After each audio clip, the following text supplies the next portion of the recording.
El siguiente tema en nuestro estudio del equilibrio de fases en sistemas de varios componentes será el de la solubilidad de los gases. Este está relacionado con el equilibrio líquido-gas.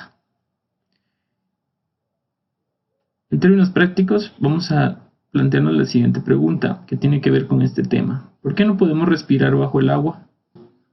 Muchas respuestas podrían salir acá. Generalmente se piensa que no se puede respirar en los líquidos, pero la verdadera razón por la que no podemos respirar bajo el agua es porque a esta le falta la cantidad de oxígeno necesaria para los procesos que necesita el cuerpo. Debido a que la solubilidad del oxígeno en el agua es muy baja, esa cantidad no es suficiente, a diferencia del fluido en el que se encuentra el ser humano al momento de nacer.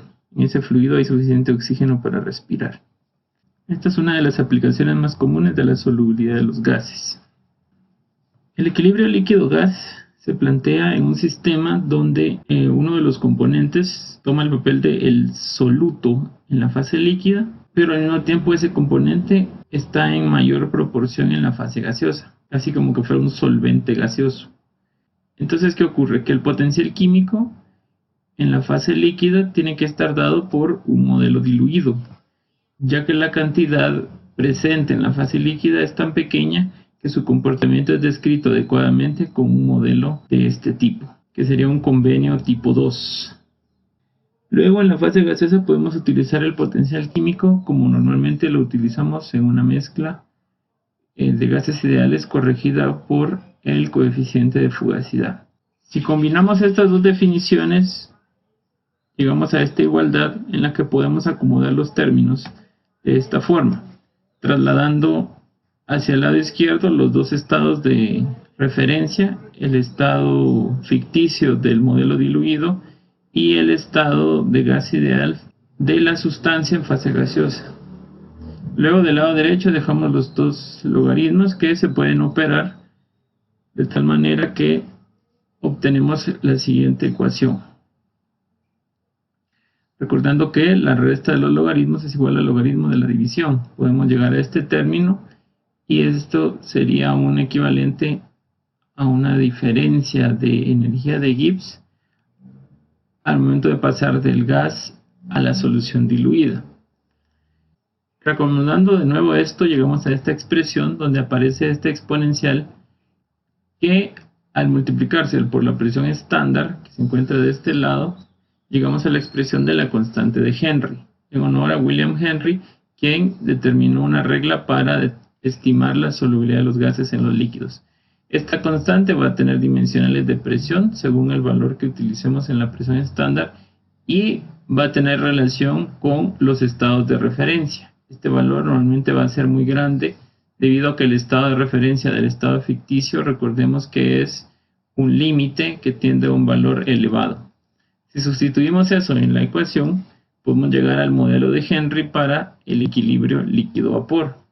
El modelo de Henry es una corrección que mejora las predicciones que hace el modelo de Raoult, pero en una región donde la fracción de la fase líquida del componente en cuestión tiende a 0 o es muy pequeña. Se le puede considerar entonces como una solución diluida ideal, cuando estos valores tienden a 1.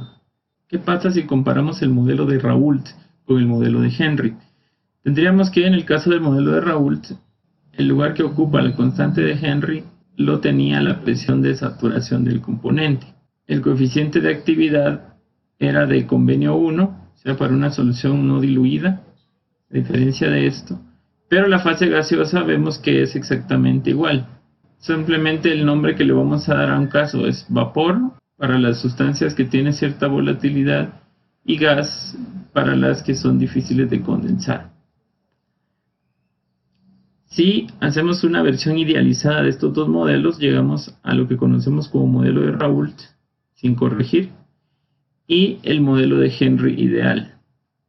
Vemos que tienen la misma forma, pero el valor de la constante de Henry lo que hace que esto se modifique, encontrando entonces fracciones muy pequeñas acá, que hacen que este modelo se cumpla mejor en esa región que el de Raoult. Si despejamos la presión parcial, que sería este lado izquierdo de la ecuación, obtendríamos una ecuación de la recta. donde la pendiente en este caso es la presión de saturación. Sería la pendiente de esta recta. Si hacemos lo mismo con el modelo de Henry, la constante de proporcionalidad en este caso sería la pendiente de esta recta, que normalmente es un número muy elevado, pero en ocasiones puede ser un número menor a esta presión. Depende del tipo de desviación que presente el modelo al ajustarse a los datos experimentales. Siguiendo con nuestra comparación, vamos a ver dos casos en los que hay desviación de la ley de Raoult. En el primero tenemos una desviación negativa, donde la presión de saturación es menor a la que propone el modelo de Raoult, y en el segundo es una desviación positiva. Si tratáramos de ajustar estos datos al modelo de Raoult, tendríamos que estas rectas son las que representan las presiones parciales y esta es la presión total. Si el componente B, que es el que tenemos en la escala de esta gráfica, fuera un soluto en la fase líquida, estaríamos tratando de estimar su presión parcial utilizando esta recta, que en la parte donde su fracción es más pequeña, o sea, donde la solución sería diluida, ideal, no se ajusta correctamente. A diferencia del modelo de Raoult, el modelo de Henry tiene un ajuste casi perfecto en la parte más diluida del soluto. En esa región se ajusta perfectamente, aunque en el resto de la curva se desvíe. Pero recordemos que en esta parte ya no necesitamos considerarla una solución diluida ideal. Esta es la recta de Henry que se ajustaría en una desviación negativa. Da un valor menor de constante de Henry que el de la presión de saturación del componente, que en fase líquida es el soluto. En el caso de la desviación positiva ocurre lo mismo. Tendríamos una presión parcial debajo de la presión real, como en el caso anterior teníamos una presión mayor. La recta de Raoult nos describe perfectamente este comportamiento en todo el recorrido, pero especialmente en la fase diluida ideal. Si volvemos a introducir el modelo de Henry, esta vez quedaría con una pendiente muy grande. Estos son los casos en los que la constante de Henry presenta valores muy elevados y podríamos encontrar fracciones muy pequeñas para el soluto en la fase líquida. Este podría ser el caso de lo que ocurre con el oxígeno en el agua y por lo tanto no lo podemos respirar debido a que esta fracción es demasiado pequeña y no cumple con los requerimientos del sistema respiratorio. Entonces, una constante de Henry elevada presenta solubilidades de los gases muy pequeñas, mientras que una constante de Henry más pequeña nos va a dar solubilidades de los gases mayores. Normalmente la constante de Henry nosotros la vamos a ver expresada en unidades de presión, es donde va a presentar valores más elevados.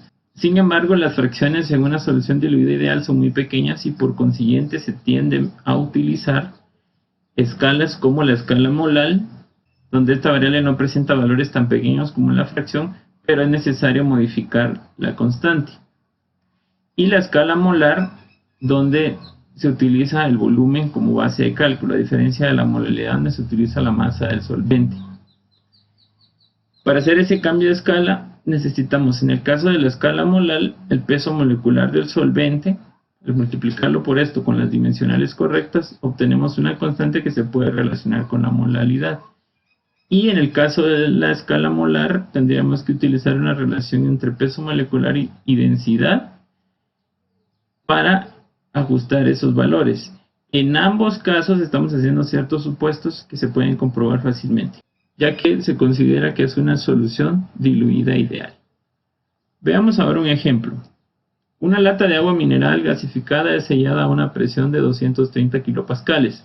Suponiendo que el líquido es una solución diluida ideal y que la mezcla gaseosa cumple con el modelo de gases ideales, estimen la composición en cada fase dentro de la lata a 20 grados Celsius. Utilice el modelo de Raoult para el agua y el de Henry para el dióxido de carbono.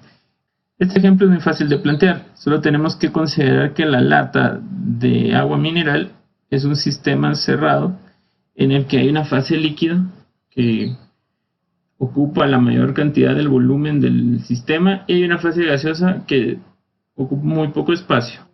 Todo esto se encuentra a una presión de 230 kilopascales y a una temperatura de 20 grados Celsius.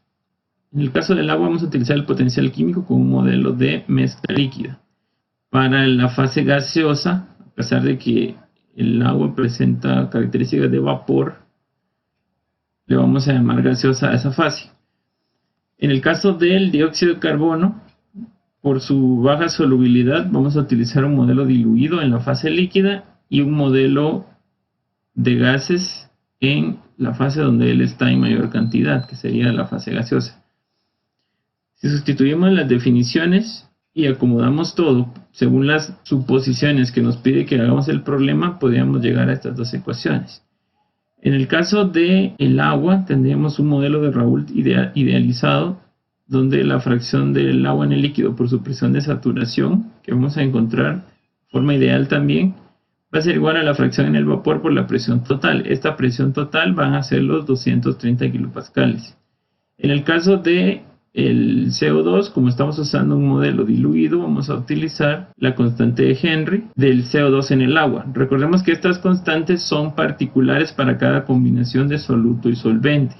Es única para el dióxido de carbono en agua, así como sería para el oxígeno en agua, para el hidrógeno en agua.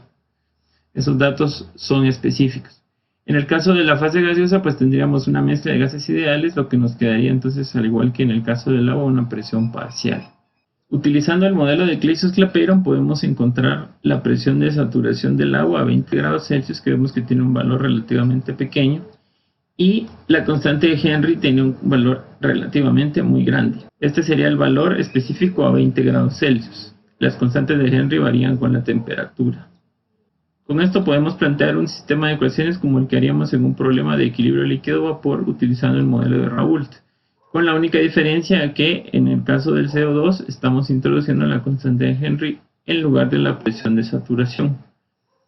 Recordamos que las fracciones de la fase líquida tienen que sumar 1, las fracciones de la fase gaseosa también. Eso nos da entonces un sistema lineal de 4 ecuaciones y 4 incógnitas. Al resolverlo obtenemos entonces las composiciones correspondientes. La fase líquida, como se esperaba, está formada en mayor cantidad por agua y una pequeña cantidad de dióxido de carbono, que es lo que se logra solubilizar. En la fase gaseosa, el agua entonces no es tan abundante, que se encuentra en forma de vapor, pero el CO2 es el que ocupa la mayor cantidad de la fase gaseosa. Con esto podemos notar que la solubilidad del CO2 en agua es relativamente baja, y esto es lo que ocurre en la mayoría de los gases, tienen solubilidades relativamente bajas. Si nosotros aumentamos la presión, en este caso lograríamos aumentar la solubilidad. La solubilidad de los gases aumenta con la presión, porque hay una tendencia mayor a las partículas de gas a regresar a la fase líquida. Esa sería la única solución, además de modificar la temperatura. Recordemos que esta constante de Henry fue utilizada a 20 grados Celsius. Si nosotros enfriamos la lata de gaseosa, podríamos obtener una solubilidad mayor, ya que a bajas temperaturas las partículas tienden a regresar a la fase gaseosa. Pero eso habría que comprobarlo con un modelo. De esta forma está relacionada la solubilidad de los gases en líquidos utilizando el equilibrio líquido-gas, en el cual la sustancia que es el soluto en la fase líquida va a ser en su mayoría el que ocupe la fase gaseosa.